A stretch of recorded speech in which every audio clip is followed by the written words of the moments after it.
A huge part of living off the grid is about making the decision to be resourceful, to take charge of your life and live an intentional life of your choosing and on your terms. And what this next man has built in this stunning off-grid shipping container home, that is exactly what it's about.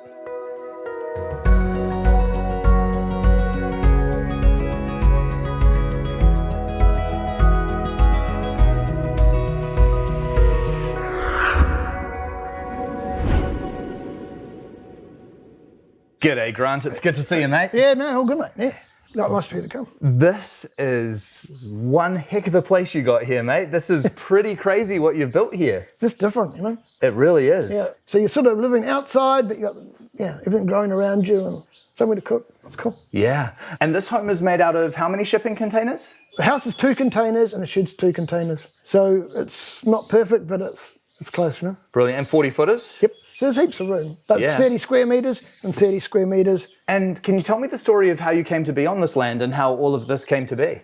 Okay, so a friend who sold my last house, she actually partially grew up next door, what used to be all one property. And it just kept getting divided up and divided up. And I was the first person to buy this piece of dirt. So this was a builder's rubbish dump, and I was lucky enough to acquire all the stuff with the property, so it wasn't cleaned up. That's what kept the price down. And in there was a lot of treasures and 5 bins of rubbish to the tip, but a lot of treasures. And these days it's worth a lot of money. As we can see with these big beams, you know, they were just lying in the ground with some grass over them. So then by having the grass over them, they're all seasoned, you know, that they're not going to move and twist on you and going to stay stable. So it's a pretty good score, I think. Yeah, I'll say just having those kind of resources on the land is huge, because that would save you so much money in the construction. I'd hate to think what they're worth now, eh? Oh, they yeah. were 6.4 long or something. Yeah, I'll say. So, yeah. And the way that you've designed this place is just so nice, how you've got 2 40-foot containers, you've separated them and created this really nice outdoor sort of almost like courtyard space in the middle. Well, yeah, so because the houses are only 2.4 inside, but with having this opening up, so it brings the kitchen out, and so the person, whoever's in there, is not left out of the picture. Yeah. And we can demonstrate it later with, I'll cook you some lunch. Nice. You know, that's to get a vibe for how it all works, you know. And so for socialising, it's cool. And when you crank the music up, the neighbours love it. Oh, I bet they do. Yeah, then they turn theirs up. But that's all right. Yeah. And this really is such a nice area that you've created here. You've got a bit of an outdoor lounge, the dining table, the pizza oven, and even a bathtub here. This is just so nice. Yeah, it's cool, you know, because through the summer it gets really, really hot up here. And that's why I went through an opaque ceiling. So you can go from there in the sun into here, and it's like 4 degrees cooler. So at the moment there is clears all around the gap, but as it gets warmer, we'll take the end down and leave the louvers open to get good airflow through. Yeah. Helps control the temperature of the house. And how much land do you have here? It's 10 acres basically. Yeah. But so what we see in grass out the front here is native bush down that way again. So there's heaps of it. We'll get down there and there's a natural spring, and it's pretty cool. You've got some animals here too. Yeah, we got, well, a couple of girls up there, and their boyfriend's turning up on Friday. Yeah, and then we've got the little fellas out the back. Right. So they're my little kids, I guess. They just help you get out of bed at 7 o'clock every morning, and you can go feed them, you know. And you've built some really nice gardens here as well. I see you've got the greenhouse, and then you've got all the raised beds too. In my last house, I had a bicycle system. So that just fed all my palm trees and everything else. Everything grows fantastic off it. Yeah. With the fruit trees and all. So I was trying to replicate the same without using power. Yeah. And I'm not 100% successful in that. But it does work, and yeah, we'll see what happens. And then you're off the grid here as well? 95%. I've still got a gas bottle for the oven. But if I was building the place again, I would put a coal range on, because where it is located, there's always branches falling off or whatever. So there's always timber or fuel. Yeah. And then I see out back you've got your rainwater tanks, and you've got a bathtub back there too. That looks great. Yeah, well, it's actually an old milk vat, and a mate of mine gave it to me, and I put some retaining timber around it, found an old chimney that was getting torn down, so got some bricks. Yeah, once again, it's just staying warm, you know. Yeah. And so I put Epsom salts in it and all sorts of junk, just to keep trying to help yourself, you know. Yeah. And at the end of the day, or if you get really sore, your back gets sore, I just go jump in my tub. And for the calves, they moan if their milk's not the right temperature. So, well, they butt each other and get quite rough, eh? So, but when it's warm, they just latch on and off they go. They're happy. Now, one thing that you've done here that I absolutely love, that I think has just radically changed the look of the containers, is all of the stonework.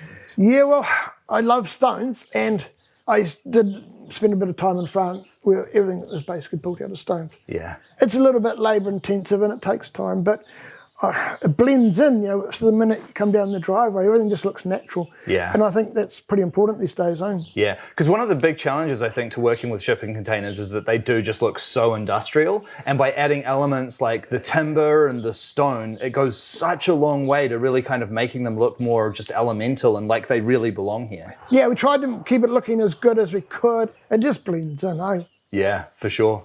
Well, I just think what you've built here already looks so awesome. I love especially this kind of central area with all of the plants and the pizza oven and all that cool stuff. I'm excited to see what you've done inside the container. Can we have a look in there? Let's go and have a look.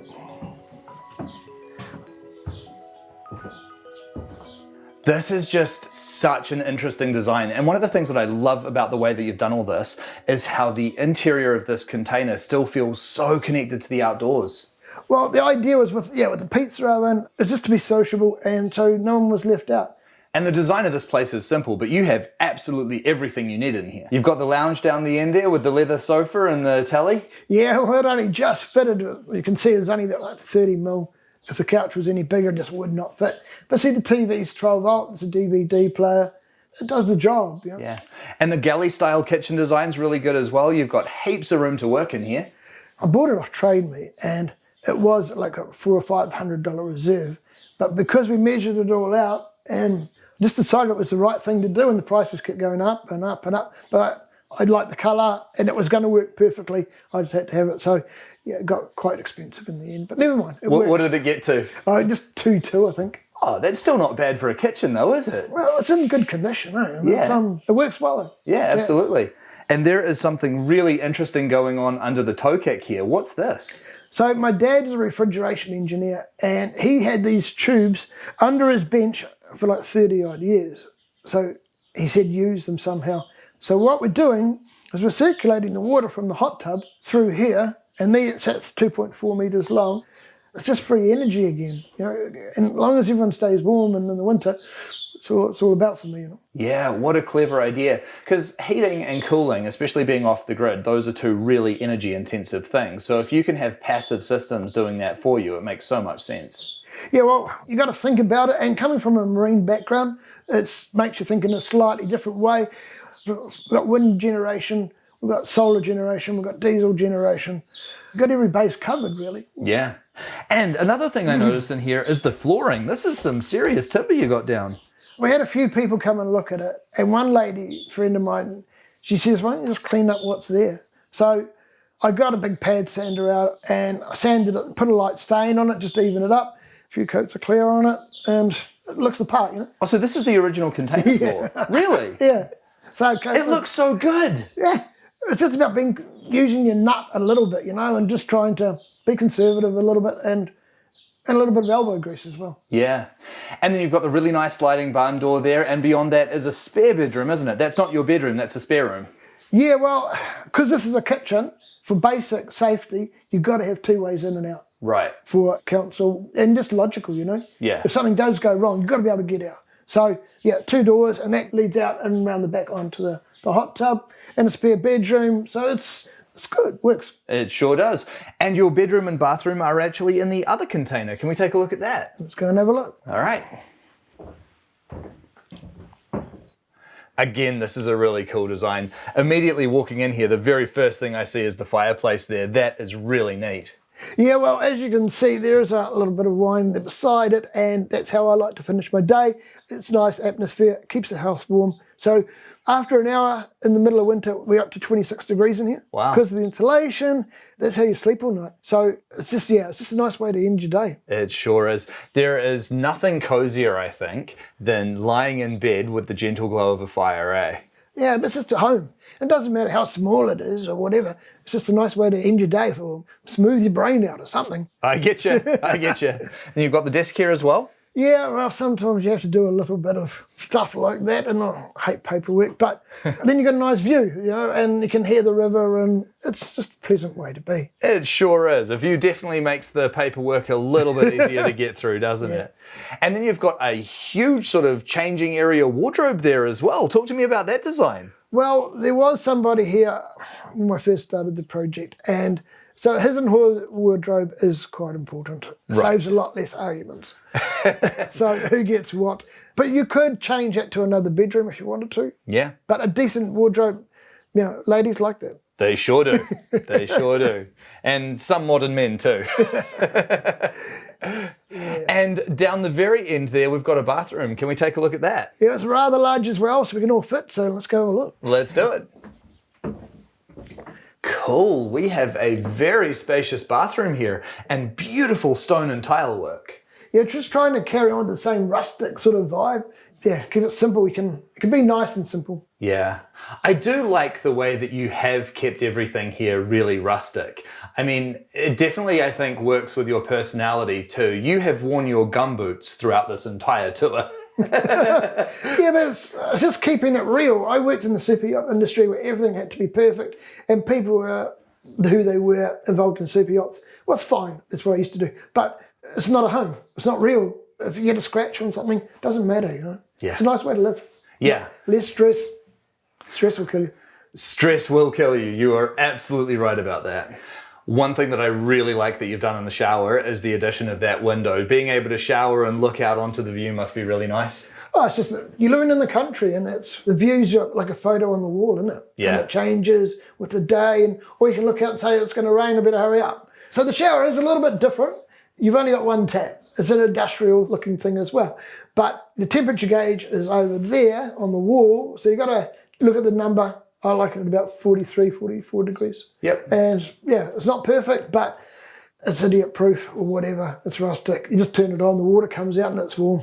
Simple's good. Simple is good. I completely agree with you. And to that end, you've got the flushing toilet here, so you've obviously got a septic system on site? Yeah, so when I bought the property, the council said I had to have two things. One was a correct septic tank system with a TP58, and the other one was 40,000 litres of fire water on the site. So it doesn't matter if it's your place or your neighbours, the water's got to be there and quick access, so don't even think about it. Yeah. Sign for it, you just do it, eh? Yep, absolutely. Makes a lot of sense. Yeah, it's logical. It is. So from here, I can see that behind your pizza oven, you've got these 3 tubes that are coming out. What do they do? Okay, so inside the oven's double bricked, and once it gets going, it can get up to 700 degrees. And that's a big thing of energy, what we've stored. So I put some holes in the floor and a circulating pump, what's out of a car basically. And so we suck air from in here and we pump it through the oven. It's got a big manifold in it. And then it comes back out, and it comes back out at 45 degrees out of the floor. So you're heating your house with your pizza oven? Correct. So it's just energy that you have. Makes a lot of sense. Living off grid for me is in my DNA, I guess. So my last big yacht I had was a FAR 53. I sailed from here up to Asia, did the race circuit and back again. You make your own power. So for me, it's a state of mind. So I'm not an expert in everything, but having the house 12 volt was simple. And I've got 900 amp hours of batteries, and they're carbon batteries, they're not lithium. So they're 2 volt batteries. They're safe as roses, 25-year lifespan. They're not cheap to buy, they're dearer than lithium, but they're safe, they will not break down, and it's just independence. Some days if there's no sun for like 3 or 4 days, you might get a shorter power. So I'll just go to bed, go sit in front of the fire and read a book, or light a candle, whatever. You can get by. Everything just doesn't have to be perfect all the time. Yeah, you gotta look after yourself. Can't just put your hand out and ask for everything. To be able to make your own power, have your own water, throw nothing away. It's a mindset. Hey, just look after things, look after the world. So how long have you been here, Grant?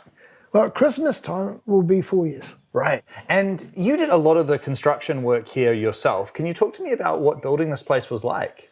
Restricted sometimes because of the health thing again, but the heavy stuff like the ceiling above us was all, I had to get a builder in to help me. Yeah. And the shed roof, had to get a builder in to help me. Just some of these hunks of wood are pretty heavy. So this is a home that was built on a budget, and being resourceful here was a really important aspect of this project for you, wasn't it? Well, my dad said, don't start anything you can't finish. I only had X amount of money. So you just do a calculation, and I was close. I had to borrow a little bit at the end, and I've just had to sell my motorhome to fix up some other stuff. But it's a nice place, I think, for the dollars I spent. I absolutely think so too. And what was that final dollar amount? 600K. I had to finish it with that. Yeah, and that includes the purchase of the land as well? Yes, and animals, but like fencing, everything costs money these days. Just a basic trough in the middle of the paddock. There's $1,000. Yeah, of course, yeah. Just everything's got expensive. It sure has. So if we took the cost of the land out of the equation, what would you estimate the cost of the shipping container home to be? It still cost about $200, I guess. But for $200,000, you've got a lot of home for that, especially that includes all of your off-grid stuff and the sheds as well. I actually think that's a phenomenal result for that money. You just got to put your head back on your shoulders. And that's what Kiwis used to be very good at doing. Yeah. I was walking down the back streets of Kuala Lumpur. We're going to some market somewhere, I can't remember exactly where. And this little old man, Chinese man, just stepped out and says, "Hey, mister." He says, "Where do you come from?" I says, "Oh, I come from New Zealand." He goes, "Oh, you come from heaven." And I thought about it. I've never forgotten it. It's true. We do. This is a beautiful, beautiful place. Yeah, it is. It's quiet and it's peaceful. It's just a beautiful way to live. It really is. So what does the future hold for you now, Grant? What's next? I want to go fishing. Good answer. I like that. Okay, so I spent all my life working on super yachts, and I've had 6 of my own yachts. I want to sell the place, and I want to live where it's warm all the time. About 5 or 6 degrees each side of the equator is just fine. And then, once again, stay in a rustic sort of boat. So I'm looking at some big crayfish boats out of Australia, basically. What a cool idea. And then my last big boat I took up there was a boat called Sababa. What was a Far 53, what was really nice. And New Zealand's a beautiful place. So you get used to thinking that everything's just good everywhere, But once you go into Asia, the pollution's horrendous. And I am a hardcore Kiwi, and I ended up racing my boat under the banner of Plastic Oceans. And we got 3 articles on Sailing Anarchy and a few other bits and pieces, just about the awareness of the pollution and where it's coming from. And so this time I've been following another guy on YouTube that's doing all of Indonesia. And what seems to be the biggest problem is water. So a big, not big, but 65-foot fishing boat has got a big water maker on it. So if I could turn up somewhere and start a generator and the people come out with their bottles and I fill their water bottles up.